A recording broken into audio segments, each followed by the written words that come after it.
Պարոն Միքայելյան, լավ է, որ այստեղ եք։ Սիրելի հայրենակիցներ, իմ գործընկերներն այսօր խոսեցին այն մասին, որ նախագահ Քոչարյանը կալանավորված է, նրա որդին կալանավորված է, եւ այսպես մասշտաբային հերթական քաղաքական տերորն է իրականացվում, այս անգամ արդեն Հայաստան Դաշնքի առաջնորդի եւ նրա ընտանիքի անդամների նկատմամբ։ Եվ այդ ֆոնին Սասուն Միքայելյանը գալիս է ամբիոնին ելույթ է ունենում, իմիջիալից այլ պետք է հասկանալ, թե ինչպես է ելույթ ունենում այն պարագայում, երբ գրանցված չէր, սա շատ հետաքրքիր դրվագ է, սրանից հետո մենք էլ օգտվենք նման հետաքրքիր երևույթներից, բայց ինչևէ դա չի հարցը։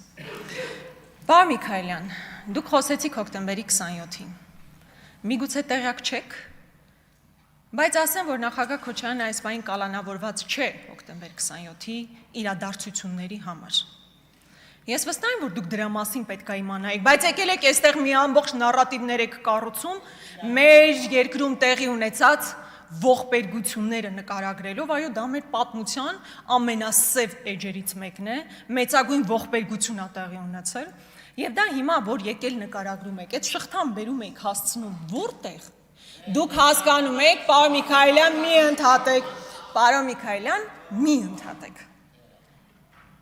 8 տարի իշխանության եղած մարդիկ նման հարցադրումներով չեն խոսում, պատասխաններով են խոսում, ոչ թե հարցադրումներով։ Դուք եկել եք ում եք ինչ հարցնում։ Պարոն Անդրանիկ Քոչարյանն էլ ինձ ընդմիջման ժամանակ ասում է, որտեղ է այն ձայնագրությունը, պարոն Քոչարյան, ասում է Աննա, որտեղ է այս ձայնագրությունը, պարոն Քոչարյան։ Իմ ազգանունը Գրիգորյան է, Վարդապետյան չի։ 8 տարի հնարավորություն ունեցել եք Վարդապետյան Աննային հարցեր տալու, պատասխան ստացել եք։ Որ պատասխան չեք ստացել, եկել եք ինչ հարցադրումներ եք այստեղ հնչեցնում։ Ես վստահ եմ, որ դուք պետք է կարևորեք ձեր կարգավիճակը, ձեր համապատասխան հանձնաժողովի ղեկավար լինելու հանգամանքը, բայց լավ, դա էլ երկրորդական։ Պարոն Միքայելյան, ինչպես ասեցի, իսկապես մեր պատմության ամենասև էջերից մեկն է եղել։ Եվ հոկտեմբերի 27-ից հետո նախագահ Քոչարյանի առաջարկով վարչապետ է նշանակում, ես խնդրում եմ ապահովել լռությունը։ Հոկտեմբերի 27-ից հետո վարչապետ է նշանակվում նախագահ Քոչարյանի առաջարկով Արամ Սարգսյանը։ Պատահական մարդ չէր Արամ Սարգսյանը, Վազգեն Սարգսյանի եղբայրն էր։ Եվ դա ինչ նպատակ ուներ։ Քաղաքական ժեստ էր, որպեսզի այն մարդը, ով ամենաշատը պետք է հետաքրքրված լիներ նման ողբերգության բացահայտմամբ, իրականում տեղ չթողներ կասկածի, որ կբացահայտվի։ Այն ժամանակ դատախազով է նշանակվում, Գագիկ Ջահանգիրյանը, այդ հարցադրումները ինձ տալու փոխարեն Գագիկ Ջահանգիրյանին տվեք, Բորիս Նազարյանին տվեք։ Ընդհանուր առմամբ ողբերգությունից հետո կարևորագույն պաշտոններին նշանակվում են մարդիկ, ովքեր ոչ թե Ռոբերտ Քոչարյանի մարդիկ էին, ովքեր պետքա պարտակ էին, այլ մարդիկ էին, ովքեր ուղիղ հետաքրքրվածություն ունեին ողբերգության բացահայտման մեջ։ Եվ եղավ այն ինչ եղավ, Նայիրի Հունանյանը այսօր ԱԱԾ պատվալում է։ Եթե նոր բան կար բացահայտելու, բա ինչ էիք անում այսքան ամբողջ ժամանակահատվածում, ու հիմա գալ մի ամբողջ ելույթ կառուցել, տպավորություն թողնելով, որ հենց այդ ողբերգության համար է հիմա նախագահ Քոչարյանը կալանավորված չէ, դուք ձեզ համար ուղղակի եզակի այսպես քարտ կլիներ ձեր ձեռքին, եթե դուք կարողանայիք նման այդ առիթով ինչ-որ բան գտնեիք, որ նախագահ Քոչարյանին կալանավորեք, այդպես չի։ Ձեր անմիջական մտերիմ մարդիկ նշանակվել են ամենապատասխանատու պաշտոններին, որպեսզի կարողանան բացահայտել գործը, եւ գործը բացահայտված այնքանով, որքանով այս բան բացահայտված է, եւ եթե դուք արտաքին հետքն եք փորձում փնտրել, ես ոնց հասկացա, փորձում եք դրան էլ տանեիք։ Ինչ որ անհասկանալի հավանաբար ադրբեջանական կայքի մեջ վերում էիք անում, ես չհասկացա էլ դա ինչ է։ Ես ի տարբերություն ձեզ ադրբեջանական կայքից մեջ վերում չեմ անի, այլ Վազգեն Սարգսյանի հարազատ եղբոր Արմեն Սարգսյանի մի միտքը հնչեցնեմ արտաքին հետքի հետ կապված, մասնավորապես նա ասում է հետևյալը. այն արտաքին ուժերը, ովքեր կազմակերպեցին հոկտեմբերի 27-ը, կանգնած են այսօրվա իշխանության թիկունքին։ Ես չգիտեմ Արմեն Սարգսյանը ճիշտ է թե սխալ է։ Ես չգիտեմ Արմեն Սարգսյանը ում նկատի ունի, բայց Արմեն Սարգսյանը Վազգեն Սարգսյանի եղբայրն է։ Արմեն Սարգսյանը իր հարազատ եղբայրն է եւ Ներողություն, հարգելի գործընկերներ, մի միջամտեք։ Էդգար Ղազարյանն էլ երկրորդ նախազգուշացումը իր տեղից արված արտահայտության համար։ Եթե մի հատ էլ Էդգար Ղազարյանը տեղից խոսի, ինքը վստահաբար կհասկանա, որ նախագահող կա, որը իրան դուրս կհանի այս դահլիճից։ Շարունակեք Տիկին Սասո Միքայելյանը կարծես թե բավականին ավելի հաճախ էր, բայց ես խնդիր չունեմ։ Ավելացրեք ժամանակը Տիկին Գրիգորյանին 2 րոպե։ Իմ ասացի ընդհանուր տրամաբանությունը դա էր, պարոն Միքայելյան։ Մեր մութ էջերը, սև էջերը, ողբերգությունները ցավոք սրտի տարիներ շարունակ միայն շահարկման առիթ են եղել։ Ոչ թե իրական բացահայտումների հետևից գնալու, իրական մեղավորների պատժվելու, այլ ուղղակի քաղաքական ցավոք սրտի, քաղաքական դիվիդենդ ստանալու համար շահարկման առիթ են եղել։ Եվ ինչպես ասեցի, այն մարդիկ, ովքեր ձեր անմիջական շրջապատում գտնվող մարդիկ են եղել, եւ այն նշանակված են եղել կարևոր պաշտոնների, ովքեր պետքա բացահայտեն եւ չեն բացահայտել։ Պարոն Միքայելյան, ինձ համար ականջ ծակեց, գիտեք նաեւ որ նախադասությունը, որ ասում եք այն տարածքը Արցախին նկատի ունենալով, որի համար կյանք ենք տվել մենք բոլորս։ Բա ուր այդ տարածքը, որի համար մենք բոլորս կյանք ենք տվել։ Եվ դուք այսօր Արցախյան կորստից հետո, ողբերգությունից հետո մի բառ, առաջին ձեր ելույթն է, մի բառ չեք ասում դրա մասին։ Էլի հոկտեմբերի 27, Արցախի մասին չեք ասում, էլի հոկտեմբեր 27 եք ասում։ Դա ցավալի է ու ձեզ եմ ասում, ցանկացած մեկին դա չէի ասի։ Ցանկացած մեկին չէի ասի, որովհետև իրանք այդքան կապ չունեն, եթե ընդհանրապես կապ ունեն Արցախի հետ։ Դուք կապ ունեք։ Եվ այսօր ձեր առաջին ելույթին դուք էլի Ռոբերտ Քոչարյան, դուք էլի հոկտեմբերի 27, էլի մարտի 1, մեր այով մութ վատ էջերն են։ Բայց 18 թվականին չեմ գոռում, ուղղակի բարձր եմ խոսում, էմոցիոնալ եմ խոսում։ Պարոն Միքայելյան, ձեզ նախազգուշացում եմ հայտարարում, հերիքա տեղից ընդհատեք, մի ընդհատեք տեղից, մի ընդհատեք։ 18 թվականին մի նախադասություն ասացի, կարծում եմ հետո ճակատագրական եղավ։ Բարաստիկ հեղափոխությունը ավելի կարևոր է, քան Արցախյան հերոսամարտը։ Նույն կոնտեքստը դա եղել կներեք, եթե բառացի չեմ նշվել։ Դուք էլ մեր ցուցակում եք այդ ժամանակ, կարող եք ձեր դժգոհության ձայնը բարձրացնել, բայց մի ընդհատեք, պարոն Միքայելյան, ես էլ չպիտի ընդհատեմ։ Շարունակեք Տիկին Գրիգորյան, ավելացրեք Տիկին Գրիգորյանի ժամանակը 2 րոպեով։ Ես առաջարկում եմ դուք ինքներդ ձեզ նկատողություն անեք։ Ես արդեն ձեր առաջարկն ուշացած է, ես արդեն արեցի։ Շարունակեք ձեր ելույթը։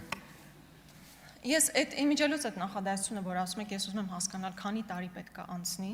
որ անդադ է 18 թվականի մեր ցուցակում է։ Հասկանում եք ինչքան էժան է դա արդեն հեչում։ Ես խոսում եմ նրա մասին, որ հայտարարություն է եղել, որ Արցախյան հերոսամարտը ավելի կարևոր է, քան հեղափոխությունը ավելի կարևոր է, քան Արցախյան հերոսամարտը։ Դրան իբր հակաարգումենտ ասում է 18 թվականի մեր ցուցակ։ Լավ, հոգնեցինք, զզվեցինք իսկականից այդ հայտարարություններից։ Բայց իսկապես ինձ համար շատ ցավալի էր պարոն Միքայելյանի այդ հայտարարությունը, որովհետև իր քաղաքական ուժի ղեկավարը ուղիղ պատասխանատու եւ ուղիղ մեղավոր է, ինչպես դուք եք ասում, այն տարածքի կործանման համար, որի համար դուք կյանք եք տվել։ Մեր տղաներն են իրենց կյանքը տվել, Եռաբլուրում հանգչող տղաներն են իրենց կյանք տվել։ Բայց ոչ մի բառ դրա մասին եւ նորից հոկտեմբերի 27, որի մասին մենք բոլորս գիտենք, լսել ենք 1000 անգամ եւ որ ինչպես դուք ասում եք պիտի բացահայտվի, բայց մինչև հիմա ընդամենը գալիս եք որպես իշխող ուժի ներկայացուցիչ հարցեր եք տալիս։ Հարցերը ուրիշ մարդիկ են տալիս։ Դուք պիտի պատասխանները տաք, պարոն Միքայելյան, լավ հասկացանք։ Սիրելի հայրենակիցներ, բայց առհասարակ անցնող օրերի հետապնդումները ուղղակի հերթական ալիքն են այս դեպքում արդեն նախագահ Քոչարյանի, մեր քաղաքական ուժի առաջնորդի եւ նրա ընտանիքի նկատմամբ։ Բայց ես չեմ ուզում, որ սա մենք առանձին ֆրագմենտ դիտենք։ Սովորաբար ռեպրեսիաները քաղաքական ուժերի, քաղաքական գործիչների նկատմամբ տրամաբանական է, որ լինում են մինչև ընտրությունները։ Վատ է, կարելի է բնականաբար վատ է, որ ռեպրեսիաներ լինում են ցանկացած քաղաքական ուժի նկատմամբ։ Բայց հարց է առաջանում. ինչու պետք է իշխանությունը, որ վերարտադրվել է, ինչու պետք է մարդը, որ արդեն ամբողջական լծակներն ունի իշխանության, կարող է արտաքին քաղաքականություն վարել, այստեղ մեծամասնություն ունի, ինչու է գնում ռեպրեսիաների, ինչու է մեկուսացնում բոլոր հիմնական ընդդիմադիր ուժերի առաջնորդներին։ Սամվել Կարապետյանը տնային կալանքի տակ է, Գագիկ Ծառուկյանը կալանքի տակ է, հիմա էլ նախագահ Քոչարյանը։ Սիրելի հայրենակիցներ, իսկապես նախագահ Քոչարյանի մասին չի իմ ելույթը։ Խնդիրն այն է, որ մեզ բոլորիս տանում են նոր զիջումների, նոր էական, կենսական նշանակություն ունեցող զիջումների, եւ այդ ֆոնին պետք է վախի մթնոլորտ տարածել, մեկուսացնել հիմնական քաղաքական ընդդիմադիրներին, որպեսզի կարողանան իրենց համար դրված խնդիրը, իսկ իրենց արժև ով է դրել այդ խնդիրը, բնականաբար Իլհամ Ալիևը, այդ խնդիրները պետք է լուծեն։ Եվ խնդիրների հիմքը մի նախադասություն էր, մի հայտարարություն էր նաև Նիկոլ Փաշինյանի, որ հնչեց նախընտրական շրջանում, իմիջիայլոց իմ առաջին հարցադրումը Ռուբեն Ռուբինյանին հենց դրա մասին էր։ Նիկոլ Փաշինյանի հայտնի են հայտարարությունը, որ եթե մենք չստանանք սահմանադրական մեծամասնություն, լինելու է պատերազմ։ Սիրելի հայրենակիցներ, միայն նպատակն այն չէր, որ վախի մթնոլորտ տարածվեր, չնայած դա էական նշանակություն է ունեցել ձայների հետագա արտացոլման վրա։ Խնդիրն այն է, որ սահմանադրական մեծամասնություն ստանալու նպատակը սահմանադրության փոփոխությունն է, որը ժողովուրդը կրկնում եմ նորից ձեզ չի վստահել սահմանադրություն փոխելու։ Եվ սահմանադրական փոփոխությունները լինելու են առաջիկա ժամանակահատվածի կարևորագույն անկյունաքարային քաղաքական օրակարգը։ Կրկնում եմ, որին մենք դեմ ենք քվեարկելու, որը մենք ամեն կերպ ցույց ենք տալու, որ չպետք է ընդունենք, որովհետև Հայաստանի Հանրապետությունը ինչքան էլ խնդիրներ ունեցած լինի, երբևէ չպետք է ապրի մի սահմանադրության ներքո, որը ուղիղ Ալիևի պատվերն է եւ ոչ թե ներքին օրակարգով ձևավորված իրականություն։ Եվ սա է խնդիրը, որ այս ամբողջ ռեպրեսիաներն իրականացվում են բացառապես առաջիկա բոլոր փորձությունները, այսպես քիչ թե շատ թեթև անցկացնելու համար։ Կրկնում եմ, նախագահ Քոչարյանը խնդիր չի ունեցել, նաև 18 թվականին կարող էր չգալ, հիմա էլ կարող էր քաղաքական պայքարի մեջ չլինել։ Ինչպես 18 թվականից առաջ շատերը, ում Նիկոլ Փաշինյանն անձամբ օլիգարխ էր հայտարարում, քրեաօլիգարխիկ համակարգի մասեր հայտարարում, այդ մարդիկ հիմա շատ լավ էլ համագործակցում են Նիկոլ Փաշինյանի հետ։ Այդ մարդիկ շատ լավ են համագործակցում ու խնդիր չունեն ընդհանրապես։ Եվ այն մարդիկ, ովքեր համարձակվում են ձայն հանել եկեղեցու հետ կապված, արտաքին զիջումների հետ կապված, նրանք ենթարկվում են քաղաքական հետապնդումների եւ սա ուղղակի փաստ է։ Եվ նաեւ մեր քաղաքացիներին, ովքեր մեր այն հարգելի քաղաքացիներին, ովքեր ամեն դեպքում ձայն են տվել Նիկոլ Փաշինյանին։ Սիրելի հայրենակից, այն հայտարարությունները, որ կխլենք, կտանք, ժողովրդին ենք վերադարձնում։ Ես ուզում եմ ինքները ձեր առաջ անկեղծ լինեք։ Եվ ասեք այս 8 տարիների այդ օրակարգով ձեզ դեռևս հրամցնող ուժը ձեզ անձամբ ինչա վերադարձրել։ Հովիկ Աբրահամյանի տանը դուք եք ապրում, թե Նարեկ Նալբանդյանն է ապրում։ Հեծը, որ հայտարարվում է, որ խլվել է, որպեսզի վերադարձվի ժողովրդին, ինչ ժողովրդին է դա վերադարձվել։ Այո, Ռոմանոս Պետրոսյանը բավականին բարձր աշխատավորցով են տեղավ աշխատում է, ԿՊ-ական բոլոր այն անհատները, ովքեր նաև ինչ-որտեղ աշխատանքի խնդիր ունեն, այնտեղ տեղավորված աշխատավարձ են ստանում։ Մուլտի վելնեսը մի օրում դառնում է Երևան վելնես, այդ մի մարդը, որ աբանիմենտի համար փող էր տալիս, հիմա գնում է, այստեղ է փող տալիս, խլվել է։ Խլվել է, նշանակվում են մարդիկ այդ բոլոր բիզնեսներում, որոնք ուղիղ փոխկապակցված են ԿՊ կուսակցության հետ, եւ սա է իրականությունը։ Էլ չեմ ասում, տարիներ շարունակ խոսել եմ Անիֆի մասին 25 միլիարդը կերելու որևէ մեկը դրա համար պատասխանատվության չի։ Ավարտեք։ Քանի որ բավականին խանգարեցին։ Խանգարեցին, դրա համար 4 րոպե ավելացրել եմ, ավարտեք։ Մեծ հաշվով սա էր։ Եվ